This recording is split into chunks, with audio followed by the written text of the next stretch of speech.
How are you praying? Because if you are praying in bed, perhaps that's why God is not listening to your prayers. Today, I want to show you the right way to pray and how to truly speak with God. Many people claim, I pray every day, but they do it lying in bed, half asleep, phone still in hand, body relaxed, and spirit unfocused. Do you really think that's prayer?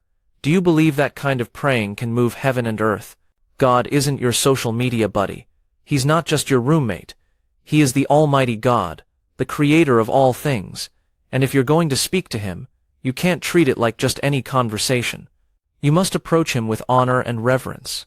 Praying in bed feels close, but it quietly weakens your spiritual fire. Your mind drifts, your words fade, and respect slips away. God is not a casual contact at the end of your day. Keep listening, because a simple shift can change your whole prayer life. Many people believe lying in bed is enough to connect with God. They hold the phone, scroll a little, mumble a few lines, and fall asleep. They start strong, then drift off mid-prayer without even knowing. It becomes a bedtime trick to sleep faster, not a meeting with God. Posture reveals attitude, and attitude shapes prayer. When you lie down, comfort leads and honor drops. Matthew 26:39 states that Jesus fell with his face to the ground to pray. If Jesus showed reverence with his body, you cannot treat prayer like a nap. Routine. Sleepy words create a false sense of intimacy. You think you are near, but you grow distant inside. Faith weakens, desire fades, and your heart settles for less each night. The habit deepens until pressure hits. Months turn into years without a true meeting with God. Trouble comes, and you reach for strength, but your spirit feels dull. You search for fire, but the room feels cold and silent. You have no reserve, and fear fills the gap. But you can change the direction with one honest choice. Reverence requires intention, discipline, and effort that your body can feel. You stand, you kneel, you sit upright, and you bring focus. Comfort is the enemy of fire, and you choose to fight it. Set a sacred space, even a small corner, and go there on purpose. Keep your body engaged by standing, kneeling, or sitting up to stay alert. 1 Kings 8:54 records that Solomon knelt before all Israel when he prayed. Remove your phone, breathe deeply, speak with humility, and offer your best minutes, not your leftovers. Here is the line you must remember. Comfort kills fire, and reverence fuels prayer. God is not impressed by routine words, but he honors a focused heart. Choose respect over ease, every time. Daniel 6:10 records that he knelt 3 times each day to pray. Even as a high official, he chose reverence in public and in private, and God strengthened him. Tonight, get out of bed, find a place, and meet God with alertness and honor. Now prepare to break the pull of comfort and ignite a steady desire to seek him. People often say God sees the heart, so laziness in prayer is fine. That belief steals your strength and keeps you quiet. Today you move from laziness to a strong, disciplined prayer life. You are closer than you think, but one choice unlocks it. Many people use prayer to fall asleep. They start in bed, mumble a few words, and fade out. They skip set times and say that God understands. Sickness or deep weariness sometimes makes bed prayer wise and kind. Making it normal shows weak devotion, not love. Here is the crack in that thinking. God sees the heart, and he also sees the effort. The spirit is willing, but the flesh is weak, says Matthew 26:41. Real love resists comfort and chooses focus. Your path shifts when you accept this. If comfort rules, faith becomes shallow. Prayer loses edge, and answers feel distant. You start drifting into lukewarm living and quiet compromise. Days pass, and nothing moves inside you. Then the drift pulls harder. One day you look back and see no real change. Your prayers never produced change or broke harmful patterns.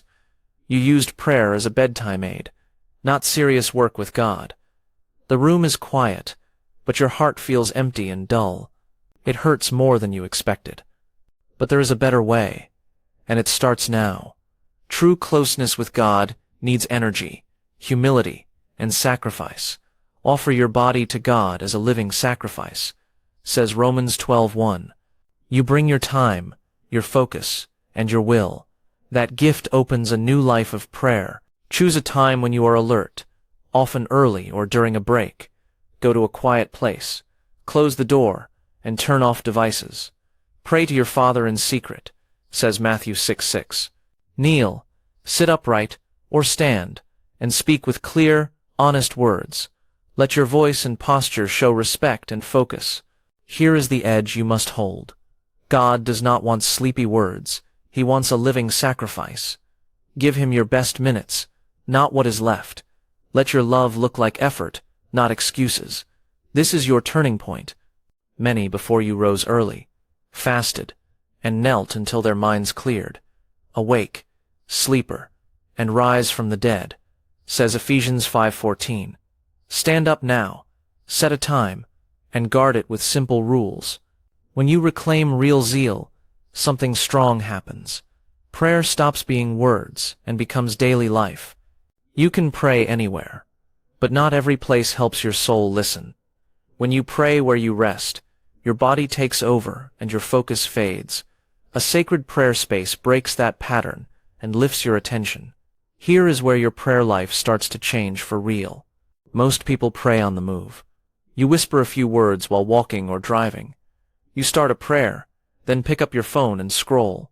You never set a place, so prayer blends into everything and becomes nothing. Israel set places to meet with God, and Jesus stepped away to lonely places. Your life needs that same line in the sand. When you mark a place for prayer, your mind understands the moment. You stop treating prayer as background noise, and a new respect grows. If you keep everything casual, prayer grows light and thin. The words come, but your heart stays far away. Soon prayer sounds like small talk, and your soul knows it. Something important slips away. Picture this. You pray each night on your pillow, and you never quit. You speak honest words, yet you feel empty after every amen. The pillow became your prayer place, and your heart went dull. Here is the turn. Prayer space sets the tone for prayer power. When you choose one place and treat it as holy, your whole posture changes. Your body wakes up, your mind clears, and your spirit leans in. Choose a consistent spot that you can return to each day. Keep it simple and quiet, with your phone far away. Place a Bible and a journal there, and use a chair or a kneeling space. Enter that spot the same way each time. Sit upright or kneel, and begin with one clear breath. Over time, your mind will link that space with focus and trust. Remember this line and keep it close. Sacred space creates sacred fire.